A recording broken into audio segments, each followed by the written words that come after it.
Assalamualaikum warahmatullahi wabarakatuh. Selamat malam. Perkenalkan nama saya Radil Syifa Saidina dengan NIM 141066281, nomor presensi 31, kelas A 2020, Ilmu Komunikasi Universitas Negeri Jakarta. Pada saat ini saya akan membacakan hasil revisi penelitian kualitatif yang saya lakukan dengan judul Analisis Semiotika Makna Lagu Flowers Miley Cyrus terhadap isu feminisme.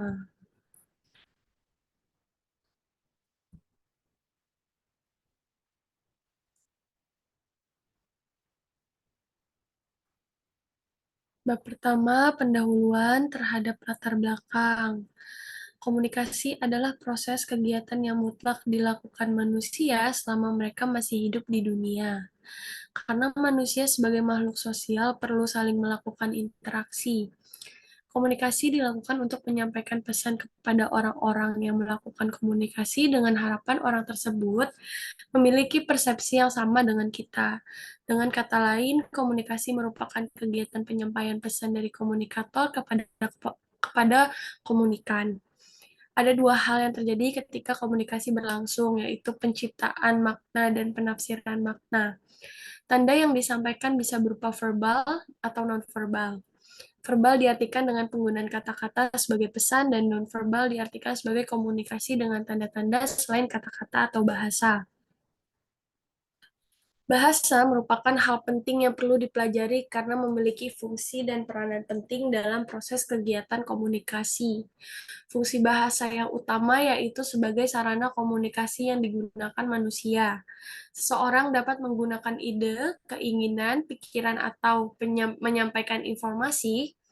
Seseorang dapat menggunakan ide, keinginan, pikiran, dan menyampaikan informasi melalui bahasa sehingga bahasa merupakan sarana komunikasi yang sangat penting bagi manusia.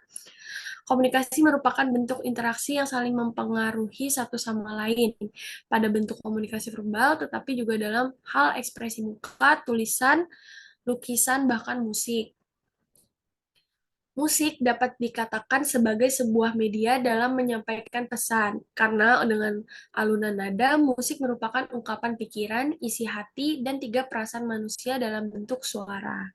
Musik juga dapat dikatakan sebagai bahasa yang universal, yaitu sebagai media ekspresi masyarakat, dan musik mampu menyatukan banyak kalangan masyarakat, baik kalangan bawah hingga kalangan paling atas. Tanpa disadari, musik telah mempengaruhi kehidupan sosial di dalam kehidupan bermasyarakat, sehingga musik tercipta dari pengungkapan fenomena-fenomena yang terjadi di masyarakat.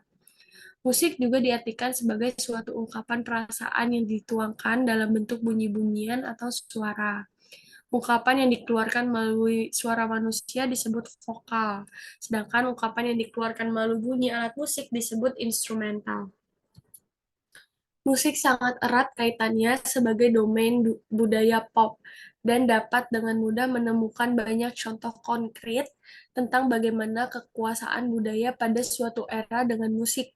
Penciptaan lagu menulis lirik pada lagunya untuk mengajak pendengar menerima atau menyimpan pesan yang disampaikan penciptanya lewat lagu. Tetapi lirik lagu dapat menimbulkan banyak persepsi yang dipengaruhi oleh pemahaman seseorang, sesuai dengan pengalaman hidup yang dimiliki. Atau dalam arti lain, sebuah lagu yang diciptakan secara cerdas bisa membawa pendengar untuk menghayati dan meresapi makna positif dari sebuah lirik, terlepas dari genre yang ada saat ini.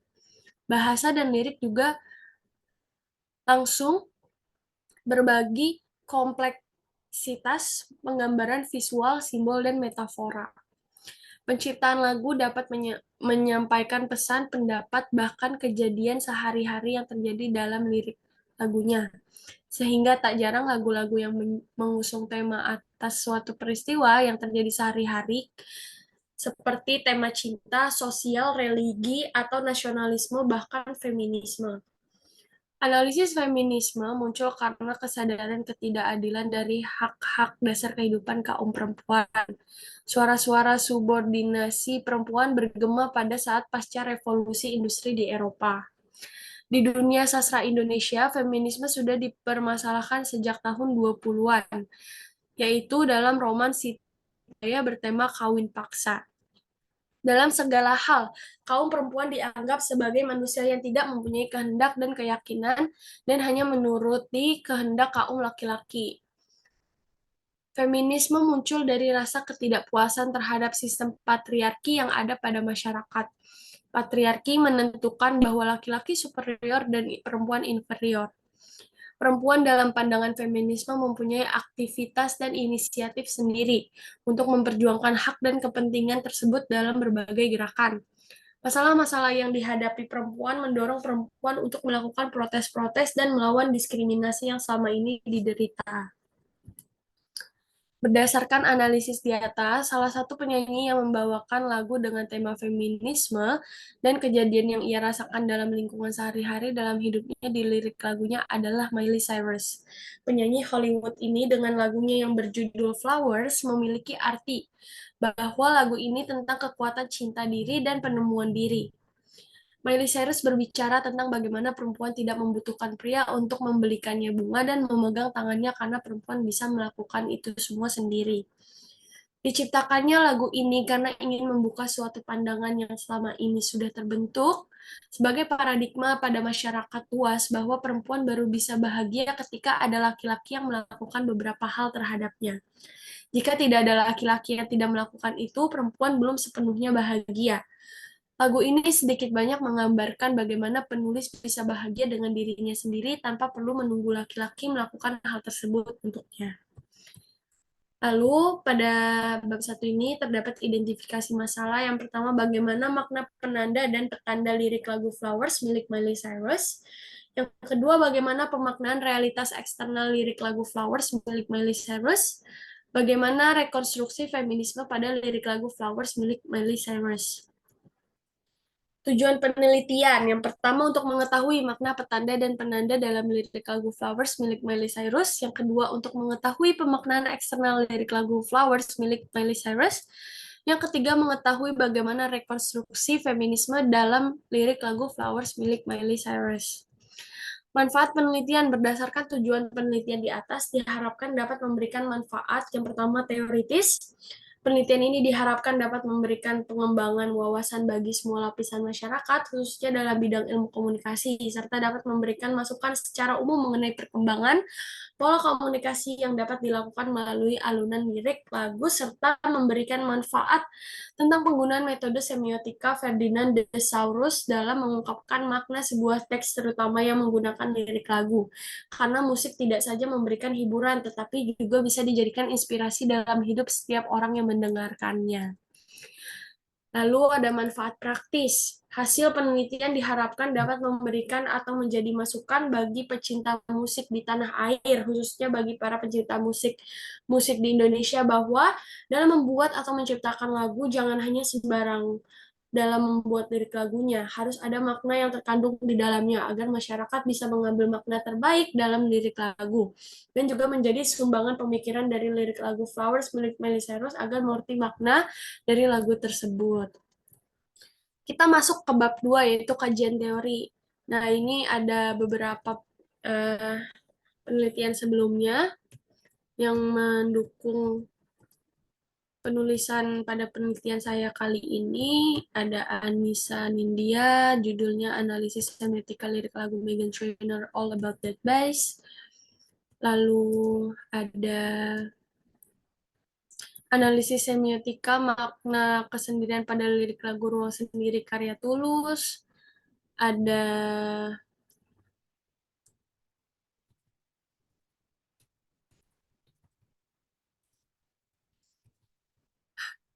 kajian feminisme, kajian feminisme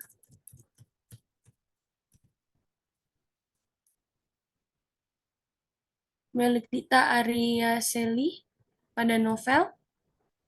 Lalu ada feminisme dalam novel Cinta Dua Kodik karya Asma Nadia. Lalu ada analisis semiotika pada puisi Barangkali Karena Bulan karya W.S. Rendra. Ada judul penelitian representasi feminisme dalam film Maleficent milik Amanda Diani, Marta Trilestari, Syarif Maulana. Lalu ada representasi feminisme pada tokoh utama dalam film Crazy Rich Asian, kajian semiotika milik Fauzi Ridwan dan Muhammad Aji. Lalu kita masuk ke bagian B, kerangka berpikir. Musik ialah ungkapan rasa indah manusia dalam bentuk suatu konsep pemikiran yang bulat dalam wujud nada-nada atau bunyi lainnya yang mengandung ritme dan harmoni, serta mempunyai suatu bentuk dalam ruang waktu yang dikenal pencipta dan masyarakat. Musik mempunyai kemampuan mendamaikan hati yang gundah, mempunyai terapi reaktif, dan membuat jiwa patriotisme muncul. Musik sangat penting untuk kehidupan karena musik dapat menenangkan pikiran yang sedang bosan dengan aktivitas sehari-hari. Dalam pengertian lagu lain juga, musik merupakan salah satu bentuk komunikasi massa. Beragam media massa, musik merupakan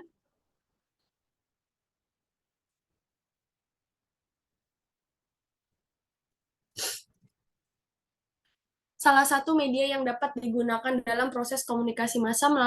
Melakukan komunikasi dengan menggunakan musik, seorang musisi dapat menyampaikan pesannya dalam bentuk ungkapan perasaan, pendapat, bahkan kritik sekalipun, karena dalam setiap lagu terdapat makna yang ingin disampaikan kepada halayak.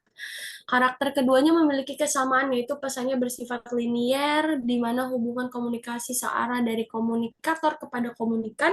Komunikator di sini adalah penyanyi itu sendiri, di mana penyanyi menyampaikan pesan kepada komunikannya lewat lagu yang dibawakannya. Komunikan di sini bersifat heterogen, maksudnya adalah komunikator dan komunikan tidak saling mengenal karena komunikan terdiri dari berbagai lapisan masyarakat yang banyak. Musik adalah seni yang paling abstrak sekaligus juga merupakan realitas fisika bunyi yang memiliki banyak keunggulan untuk membantu pendidikan watak halus seseorang. Telah banyak dikaji oleh para ahli, kaum agama, pendidik, dan teoretikus seni. Selain sebagai seni, banyak juga digunakan untuk berbagai keperluan seperti tradisi, adat, hiburan, maupun pendidikan. Lirik adalah karya seseorang dalam mengekspresikan apa yang dirasakan olehnya dengan diiringi sebuah musik di dalamnya. Sebuah lagu tanpa lirik akan seperti ada yang kurang. Biasanya lirik dalam sebuah lagu bertemakan hiburan, pencintaan, sosial, religi, dan lain-lain. Tergantung dari inspirasi pencipta lagu dalam menciptakan lirik lagu tersebut.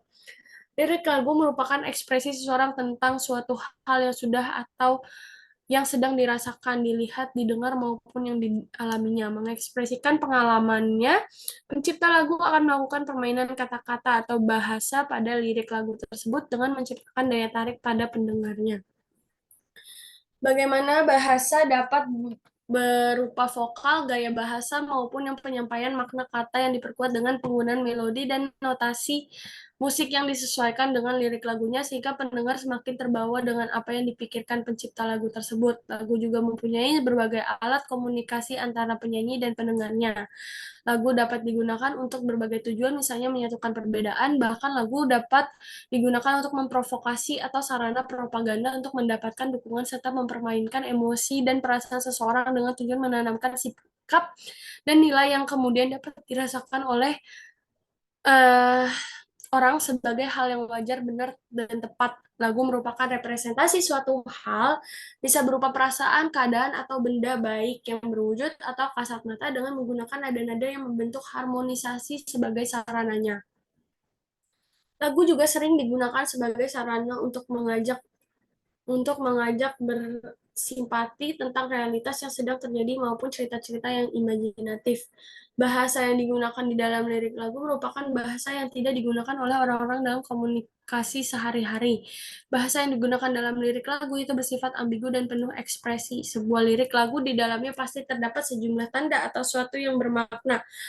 Menemukan makna di balik setiap tanda dalam lirik lagu, maka penulis menggambarkan analisis semiotika Ferdinand de Saussure dalam penelitian ini. Semiotika merupakan ilmu yang digunakan untuk mengkaji makna dalam setiap tanda. Pada dasarnya, semiotika adalah ikhtiar untuk merasakan sesuatu yang aneh dan mempertanyakan lebih lanjut ketika melihat atau membaca teks tersembunyi di balik teks tersebut. Di balik teks tersebut terdapat sejumlah tanda atau sesuatu yang bermakna tanda seperti sendiri merupakan sesuatu yang kita gunakan dalam mencari jalan di dunia ini. Terkait dengan kasus penelitian yang akan diteliti oleh penulis, di mana setiap bait dalam lirik lagu Miley Cyrus Flowers memiliki makna yang ingin disampaikan oleh penyanyinya. Maka tujuan penelitian lirik ini yaitu untuk menyampaikan makna yang terkandung di dalam lirik lagu Flowers. Pada penelitian ini yang menjadi subjek adalah lirik lagu tersebut. Untuk memahami makna yang ada dalam lirik lagu Flowers, maka penulis menggunakan teori metodologi. Teori ini menjelaskan bagaimana seseorang mengungkapkan atau menceritakan tentang segala peristiwa yang terjadi pada kehidupan dan lingkungan sekitarnya.